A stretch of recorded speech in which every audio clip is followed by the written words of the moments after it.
contraception is in the news all over the place right now. You hear about Rush Limbaugh going, ooh, if a woman takes more than one pill a day, she's like having sex every day. She's got to buy like a whole bunch of contraception because she's got to take it over and over again. It's like, no, that's not how contraception works. And you don't have to have, he actually was saying, you have to take a pill every time you have sex. And I was like, no, you have to take one a day. You know, it's that's not how it works. It's not like you have to keep changing the condom or anything like that.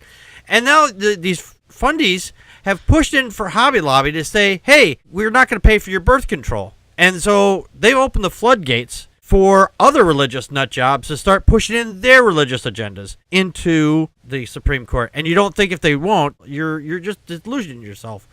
But speaking of contraception and things like that, now since there's a new technology that's coming over the horizon where instead of having to get a new, like a depot shot, which lasts about 5 years, or have to get a new birth control pill box every month once it's all done and said and over with, there's a microchip that can be implanted under the skin, and it releases automatically on its own, and you don't have to do anything, and it lasts up to 16 years.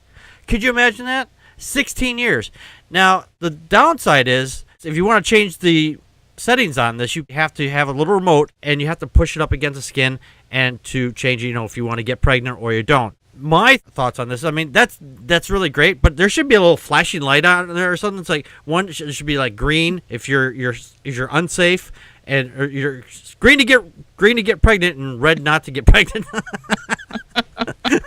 This way, you're saying, oh, well, I've got the microchip. Well, what setting is it at? I need to see the settings. So just make sure you don't, conceive before we copulate. I'm thinking of Logan's Run now. Right. Danger Will Robinson. Danger Will Robinson. Connie, your thoughts? I always lose the remote, though. What happens then? Then you're fucked. Or not fucked. My first thought was, what if somebody got a hold of the remote? Can they change how many? What's happening?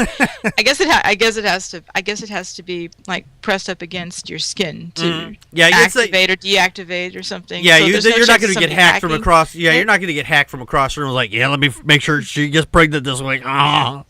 Not from across the room, but it doesn't mean it can't be. I guess I don't know that, but this is really a great deal. I mean, it's part of the coalition for a coalition's goal of getting 120 million women available on birth control by 2020. Mm-hmm. So yeah, I'm all for this. It could go on sale as soon as 2018. Cool. 2018, yeah. So that's only 2 years away, people. No, it's 4 years away. Sorry, I was like, I'm living in the future. It's 2016 in my mind. We are high school graduates here. We know how to do maths.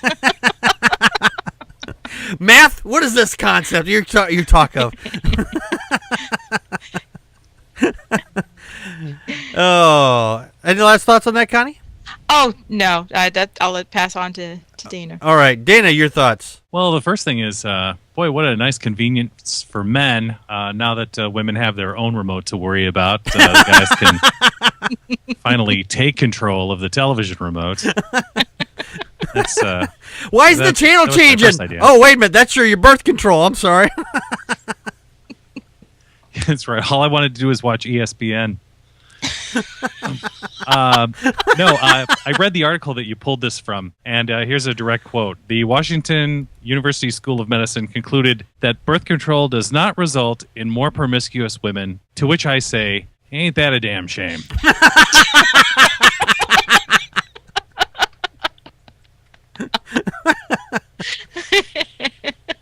That's what we need is we need more promiscuous women out there. So if you're not out there being promiscuous, grab a friend and go for it. A friend? Okay. Well, you grab your lady friends and go out trolling for guys. I think that promiscuous women only exist. Don't forget your remote, right? Only exist in Rush Limbaugh's mind and his Viagra bottles. So. Yeah, but yeah. I'm going to kind of touch base on the Hobby Lobby case there. They didn't put a disclaimer for Viagra and everything like that. They say, oh, well, no, that's fine. We'll pay for your Viagra. We just won't pay for your contraception. You know, the thing, something like this, you would only have to pay for it once, and then you'd be done for 16 years. And by that time, lawmakers have changed, and some of the people in the Supreme Court have probably died off by that time. And maybe some women are going through their change at that point. Yeah.